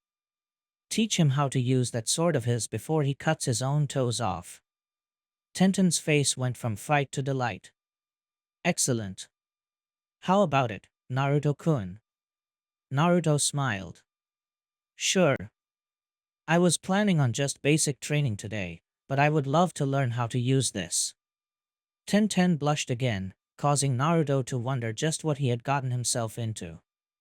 "Okay Naruto-kun, meet me at the training area." And she poofed away, leaving a laughing Busho. "Better go, kid. She hates tardiness. See this scar?" And he pointed to a vicious gash on his cheek. Naruto paled and poofed away with a hasty seal. Busho laughed again. "Gets every time." Naruto swarped into existence at the training field to find Tenten standing before him, wielding a simple katana. "I'm going to use a generic katana so I don't hurt you, okay Naruto? There's something you need to understand. I know all about your fights with Hinata, Lee, and Tsunade-sama, and frankly, that's great and all, but right now you are far weaker than me when it comes to weapons. For example, take a look around you." Annoyed, Naruto did a quick surveillance, then did a double take and inspected the area more closely. Dozens of traps surrounded the training field. Puzzled, Naruto turned back to Tenten. "I'm glad you noticed. Bringing your half-dead body to Tsunade-sama didn't really appeal to me. If you stray too far out of the training area, you'll set off some traps. So don't get pushed out." Tenten yelled. Naruto paled. Tenten grinned. "Now Blondie, we're gonna start by teaching you the various forms of katana swordplay. These will similar to the ones used by the 7 swordsmen of the mist, so don't be discouraged if you can't get them right away." Naruto nodded, then paid rapt attention as Tenten began to execute a series of moves. Naruto was surprised to notice that he was able to follow them, and was able to detect exactly when Tenten switched forms, though it made his eyes hurt a little. Tenten stopped after a while, then asked, How many forms do you think I went through? Naruto gave a trademark fox grin. 7. Tenten's eyes widened. That wasn't a guess, was it? As Naruto shook his head, Tenten smiled. I guess you really are all you're cracked up to be. Okay, here's the first form. It's used when attacking or defending against multiple ninja at once. It's an all-around form, so this will be the one you settle into when you initiate a battle. This form has no disadvantages. Okay, draw and begin. Naruto drew his katana and moved to stand next to Tenten who, after blushing slightly, began to slowly execute the stance and various moves that resulted from the form. After 2 hours of this practice, which then involved increasing in speed and variations, Tenten stopped suddenly. She jumped away from Naruto, grinning. Okay, Blondie, you're getting the hang of it. I noticed that you follow my variations really quickly. That shows that you have a real knack for swordsmanship. After you've been taught the fourth stance, you should be able to learn any form just by learning the stance. For now, stick to the Shichicho. Ready? And without waiting for an answer, Tenten leapt towards Naruto, blade slicing from top right diagonally. Naruto slid into the Shichicho stance almost subconsciously and parried the blow, allowing Tenten's sword to slide down his. He attempted a chop slice from the left, but Tenten anticipated such a common parry and recovered magnificently, blocking with the hilt of her katana. They continued in the same manner for another half hour, until Tenten began a flurry of blows that completely overwhelmed Naruto's defense. As Tenten's sword flicked up to his neck, he laughed helplessly. Well, that's it then. Same time tomorrow morning? Naruto asked hopefully. I'll learn all 7 forms in 1 week. Tenten laughed. Like I said, and especially at the rate you're going, that will be entirely possible. Mastering the forms, though, Tenten grinned evilly. Ain't no way to get around the time it takes for that. See you tomorrow, Blondie. And with a seal, she poofed away. Naruto grinned at her departure and began to practice his new sword skill. An hour later, Hinata and Sakura arrived from opposite ends of the training field. Naruto waved to them, then intercepted Rock Lee's flying kick with one hand. Shifting his grip, he swung Lee around and into the ground. Lee popped back on his feet, laughing. It is good to see that our team commander is always on his guard. Naruto laughed. Okay, Hinata-chan, Sakura-chan, come on over. We've got teamwork to work on, so listen up. Hinata and Sakura came over, and Naruto immediately slashed his katana at Hinata and Sakura. They yelped and were driven together so that their shoulders were touching. And that means any petty differences you have, set them aside. I know you two are good friends, and frankly I don't care what you two are bickering about for now. Right now you will set those differences aside and work together. Are we clear? Hinata stood straight and nodded. OSU, Naruto-kun. Sakura nodded as well. Naruto smiled, then began to outline their training schedule for the rest of the week. And on the last couple days, if we're ready, I'm going to use a technique I've been developing for the last few months and will train our teamwork through action. Any questions? At their silence, Naruto nodded and they began to work on 4-man formations and combination attacks. Naruto worked them until they ran out of sweat, but Naruto was always keeping pace with them, never leaving them behind, and always lending a hand. Eventually, Lee, Hinata, and Sakura began to do the same, helping and supporting each other in their movements. After 3 grueling hours, Naruto held up a hand. That's enough for today. Be back here tomorrow morning at the same time. Dismissed. Naruto turned to head back to town. As he walked, Hinata ran up to walk beside him. You're a good squad leader, Naruto-kun. I think you'd do great with a team of genin. Naruto laughed. I dunno, Hinata-chan. I don't have much experience with children. Hinata laughed. I disagree, Naruto-kun. The only example you have is your own childhood. You're very insightful, and I think you'd be able to teach three completely different kids really well. Naruto smiled. Thanks, Hinata-chan. I have given it some thought. After all, taking on a team of genin is one of the requirements for Hokage. That, or taking on an apprentice, whom you can still have when you become Hokage. You know a lot about becoming Hokage, Naruto-kun. Hinata mused. When did you learn all this? Naruto grinned. During the only non-combat class I paid attention to in the academy. Iruka-sensei almost fainted when he realized I was paying such rapt attention. Naruto thought for a while.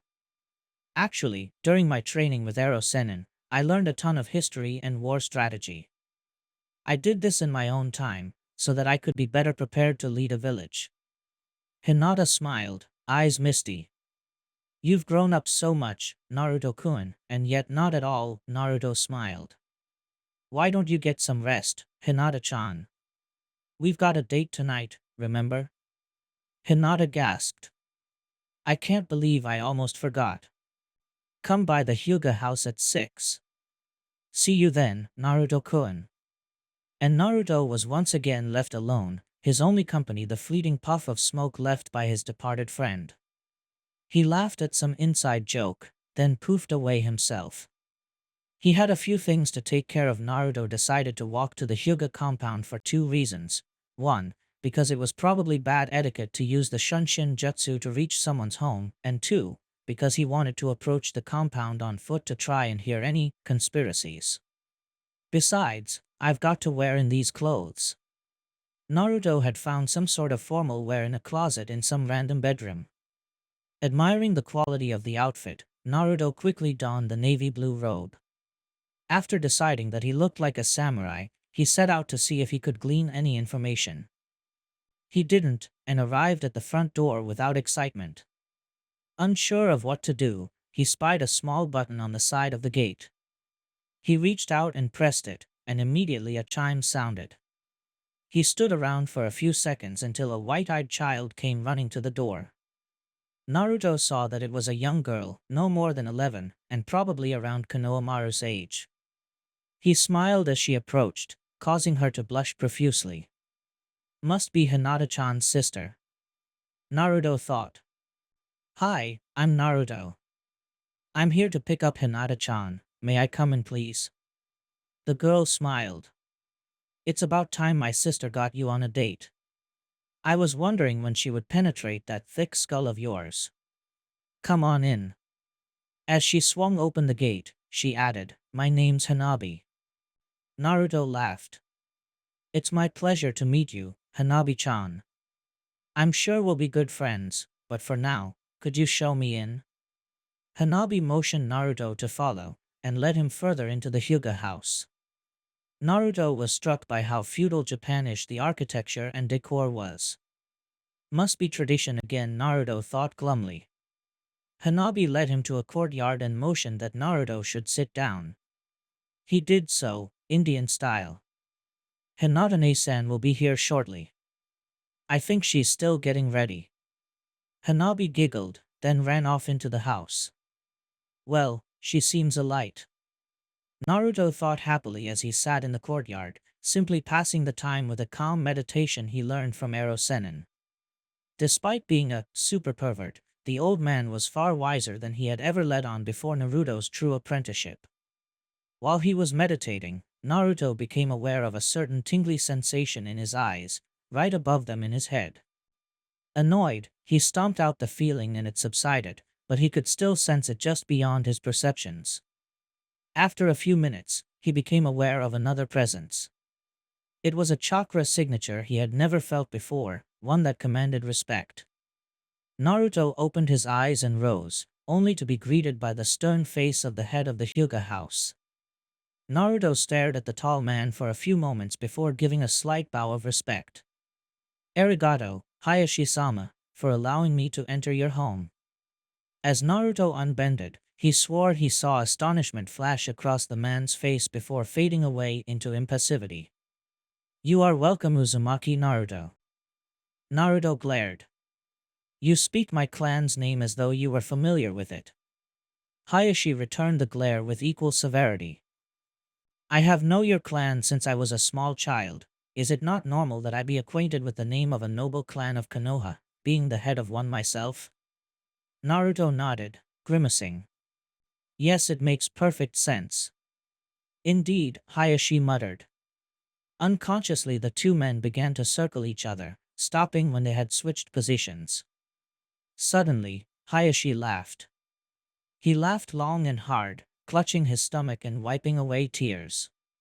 When he had finished, he smiled at Naruto, who was shocked to see genuine kindness in Hayashi's eyes. Forgive me, Naruto-san, but you are more like your father than I could have possibly imagined, Hayashi explained.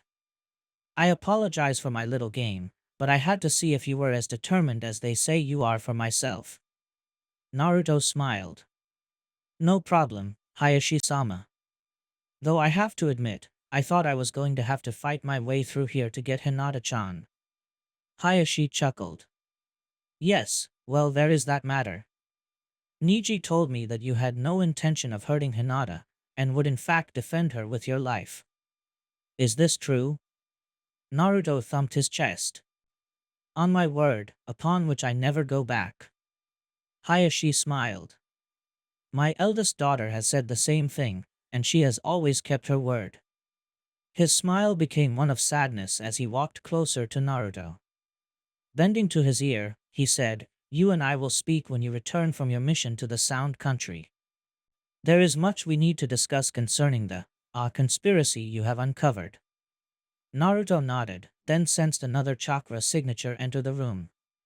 Realizing who it was, he leaned around Hayashi and let his jaw drop to the floor. Hinata stood before him clad in a resplendent pale violet kimono. Her hair tumbled behind her head and gleamed blue, her pearly eyes shone with happiness. Hinata-chan, why you look amazing. Naruto forced out, trying to shake off his astonishment. Come on, it's just Hinata-chan, right? Sure, she's beautiful all the time, but wow. She's gorgeous. I mean, oh no. Hinata smiled. Arigato, Naruto-kun. Shall we get going? Naruto held up a hand. Hold on a sec, Hinata-chan. He turned to face Hayashi. Hayashi-sama, are you alright with me taking your daughter out tonight? Hayashi had never been more shocked. Here was the loudest ninja in Konoha, keeper of Kyubi, and possibly one of the most powerful shinobi ever, asking him with utmost respect if he could date his daughter. Of course, Naruto. Hayashi smiled. Naruto grinned in return, then extended his arm to Hinata-chan, who took it demurely. Ignoring the fact that Hinata's soft form was slightly pressed up against his own, and that he really enjoyed the intimacy, Naruto led Hinata out of the compound. Well, here we are. Naruto said. Hinata smiled. Naruto, this is amazing. How did you know that I like sushi? Naruto grinned. That's my little secret. Now come on. We're only just gonna make the reservation. Reservation, Naruto. But he had already led them to the seating hostess. Hello ma'am, our reservation is under Tsunade. Hinata paled. And Naruto-kun, did you seriously dash? The seating hostess smiled. Ah yes, Uzumaki Naruto and Hyuga Hinata, step right this way please. And, grabbing a couple menus, she led them away. Naruto almost had to drag the stunned Hinata behind them as they weaved through the tables. They ended up next to a window facing a starlit sky over the forest surrounding Konoha. Naruto thanked the hostess, then pulled out a chair for Hinata. Still dazed, she accepted the seat with a muttered arigato. Naruto seated himself, then looked at Hinata, puzzled. He began to panic when Hinata remained in her dazed state. Ah, I'm sorry Hinata-chan. Did I do something wrong? Naruto asked helplessly. Hinata shook her head and snapped her hand out to grab one of Naruto's flailing appendages. She smiled as he calmed down, staring at her hand enclosing his. No, Naruto-kun, it's exactly the opposite. I'm just surprised, that's all. But then again, should have expected to be surprised, nay? Naruto laughed. Ha! You just wait. Inside, however, Naruto was anything but certain. Damn it. Just how do I feel? I loved Sakura-chan for years. Why do I feel like this around Hinata-chan? I never did around Sakura-chan. What the hell? This is just a date, right? I sure went to a lot of trouble, though, for just one date. Naruto was interrupted in his musings by a waiter who had approached his table. Good evening, Naruto-sama, Hyuga-sama. It is our pleasure to dash. Naruto interrupted him with an upraised hand. Hold it right there. Do you treat all your customers this way? As if they were a noble clan? The waiter looked puzzled. But of course, Naruto-sama. All of our guests here are treated with the utmost respect. Your grandfather saw to that years ago. Now, what may I get you two to drink? Naruto's hand was once again taken by Hinata's and placed gently on the table. Just 2 waters for now, please. Thank you, Hinata said quietly. She turned to Naruto, and was concerned to see tears forming in eyes.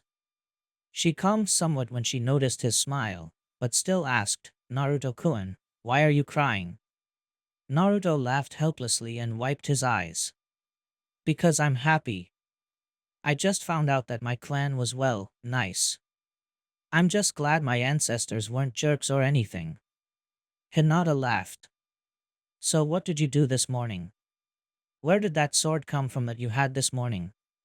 Naruto smiled and related the story of how he had met Busho the weapons dealer, and about their conversation.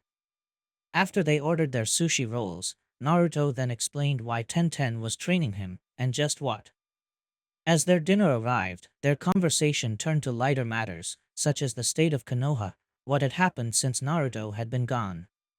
Throughout the night, Naruto was pleasantly surprised by Hinata. Gone was her quiet, timid demeanor. Sure, she was still a little quiet, but she had confidence and was not afraid to raise her voice. And she had a sharp wit. Naruto found that he enjoyed exchanging repartee with his your what. Come on kid, I'm dying to hear this one. Shut up, Bakukitsune. After the meal had been eaten, Naruto loosed a soft burb of contentedness.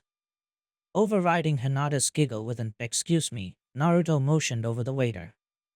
After a few soft words, Naruto examined the check and paid the amount. He screwed his eyes upwards in thought, then laid the tip on the table and got up to stand behind Hinata's chair. He pulled it out as she rose, replacing the chair and offering her his arm, which she took once again. As he led her out, he asked her as offhandedly as he could, Hinata-chan, would you like to take a walk? Hinata nodded vigorously. Yes. I mean I'd love to, Naruto-kun. Naruto chuckled, earning a light jab from Hinata, and led her into the only park in Konoha, though it was certainly large. As they reached the gate encircling the forested area, a sharp pain lanced through Naruto's head, causing him to groan and lean against Hinata. Ow! Kami-sama, that was murder. What the hell is going on? Naruto muttered vehemently. Naruto-kun, what happened? Hinata asked worriedly. Naruto groaned, clenching his eyelids shut. It's my forehead. It keeps hurting, and it's been doing it all night. I can't stand it. Could you take a look at it with your Byakugan? Of course, Naruto-kun.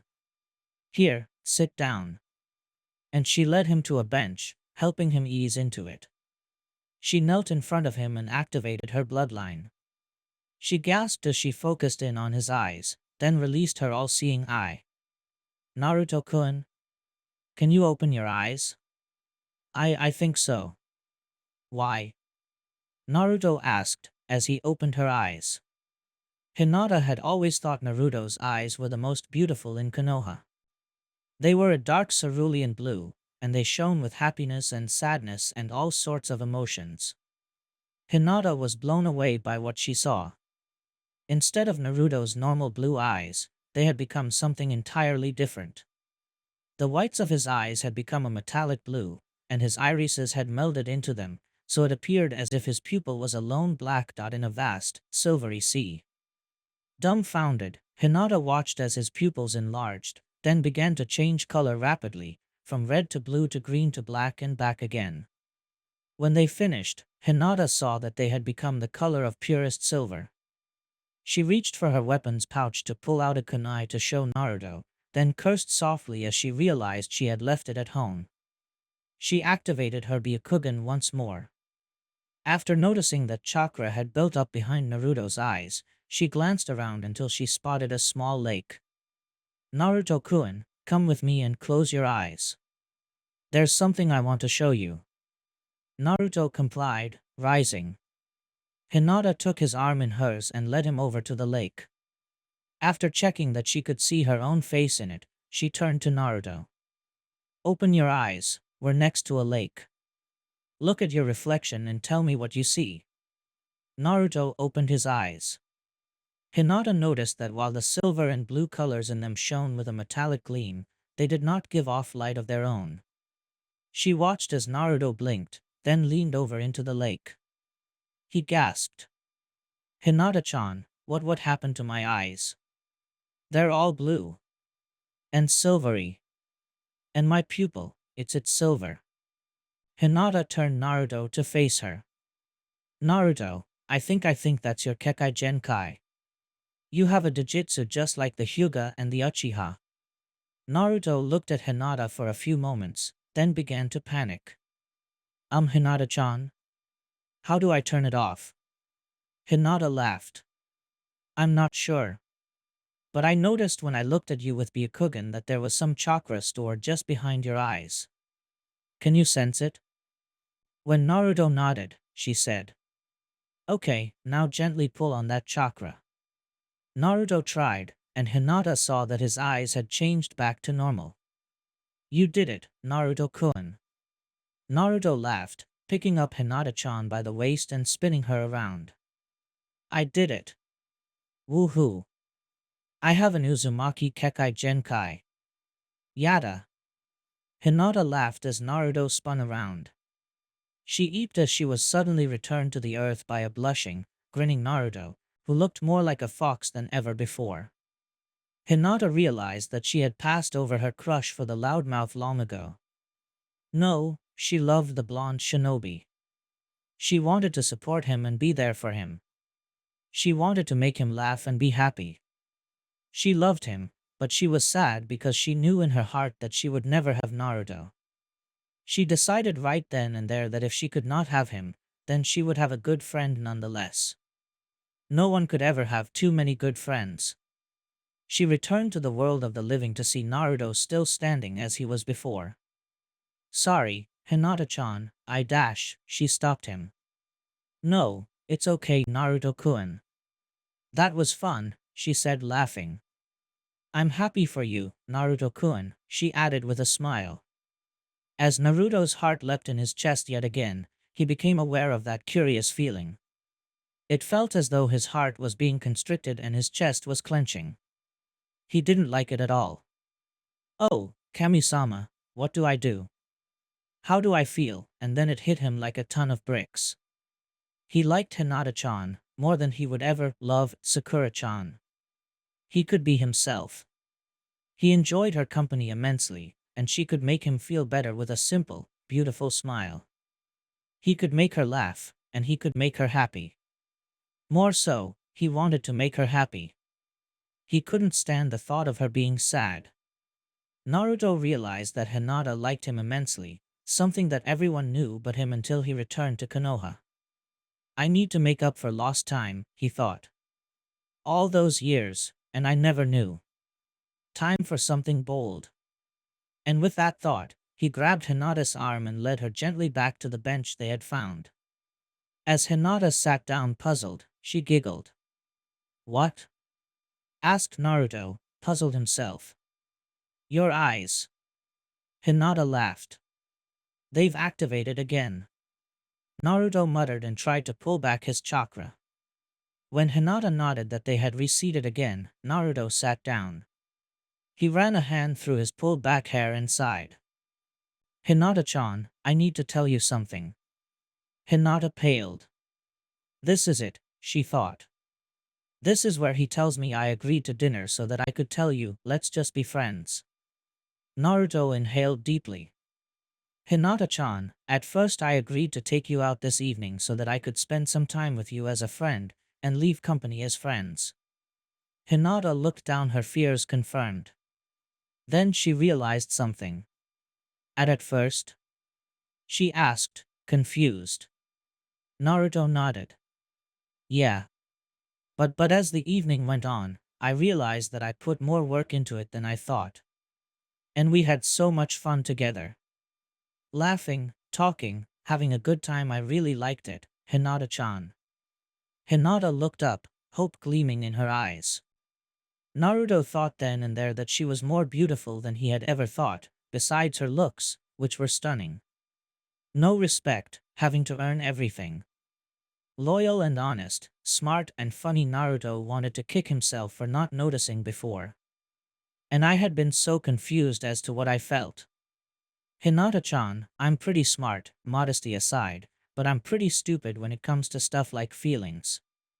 I had no idea what it was that I felt. But I think I know now. He took Hinata's hand tentatively. Hinata-chan, I think I'm falling in love with you. Hinata paled. Tears formed. I knew I fell asleep as I was getting ready. I knew it was all just a dream. I'm gonna wake up to Hanabine-chan saying, he's here. And I'm gonna realize that we haven't even gone out yet, and then, Hinata-chan? Oh damn it, I knew you didn't feel the same. Why couldn't I have kept my big mouth? The rest of his lamentation was cut short as Hinata reached out with her other hand to take Naruto's. She squeezed it gently, then reached up to cup his face. I know this is a dream, but I can't help myself. I've been waiting to hear this for 10 years, and I just can't help myself. Hinata said softly. She took Naruto's hand again, noticing that Naruto was smiling like a fool. Naruto-kun, why are you OW?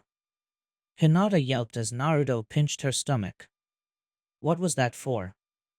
Naruto continued to smile. To show that you weren't dreaming, Hinata-chan. Now, let's try this again. He cleared his throat. Hinata-chan, I'm falling in love with you, he said softly. And I'm sorry I didn't realize it sooner. Hinata stared at Naruto for a moment, the pain from his pinch subsiding. With a gasp, she launched herself towards Naruto. With a yelp he caught her. Hinata, are you crying? Naruto asked.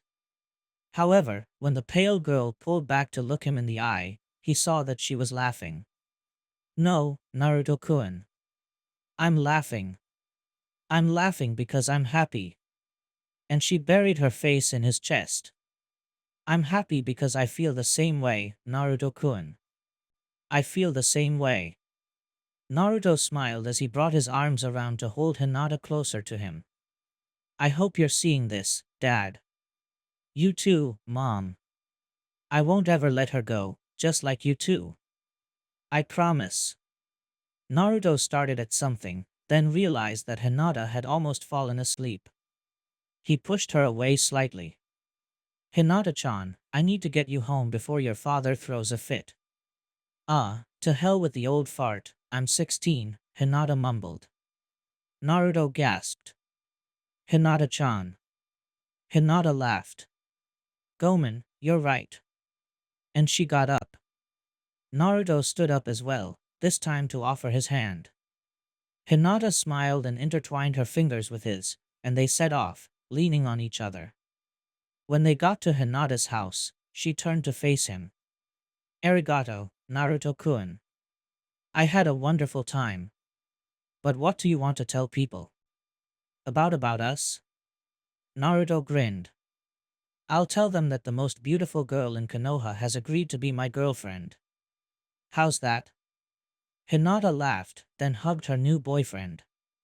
You're amazing, Naruto-kun. Good night, and see you tomorrow. As she turned to leave, she was stopped by a hand on her arm. The hand turned her around, and Naruto kissed her, softly. Shocked, Hinata kissed him back, but Naruto pulled away. Damn it, too quickly. Hinata thought, then blushed at the thought. Good night, Hinata-chan. If I am amazing, then know that it is all for you. See you tomorrow.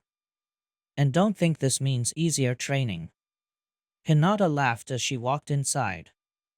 Naruto watched until she was safely inside, then turned to walk back to his new house, whistling a tune.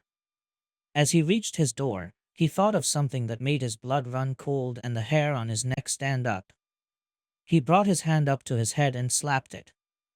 Oh crap, Sakura-chan! A few blocks away, Sakura sneezed in her sleep.